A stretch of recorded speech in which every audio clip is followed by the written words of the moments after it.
Food delivery మన జీవితాన్ని చాలా సులభతరం చేసింది. దీనివల్ల మన ఇల్లు లేదా ఆఫీసు సౌలభ్యం నుంచి ఏదైనా వంటకాన్ని సులభంగా ఆర్డర్ చేయవచ్చు.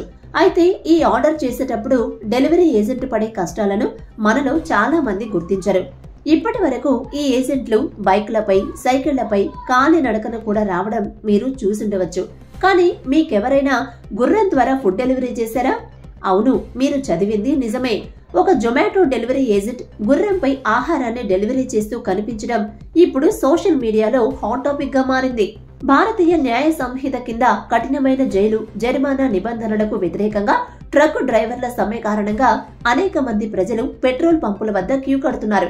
ఈ క్రమంలో డెలివరీ ఏజెంట్ నగరంలోని రోడ్లపై డెలివరీ చేయడానికి, గుర్రపు స్వారీ చేయడానికి సంబంధించిన ఓ వీడియో ఇప్పుడు సోషల్ మీడియాలో వైరల్ అవుతోంది. ఈ క్లిప్ హైదరాబాద్ కు చెందినదిగా చెబుతున్నారు. ఈ వైరల్ క్లిప్ లో రోడ్డుపై వాహనాల ట్రాఫిక్ జామ్ మధ్యలో నుంచి ఓ డెలివరీ పర్సన్ భుజానికి జొమాటో బ్యాగ్ వేసుకుని గుర్రంపై స్వారీ చేస్తూ కనిపించాడు.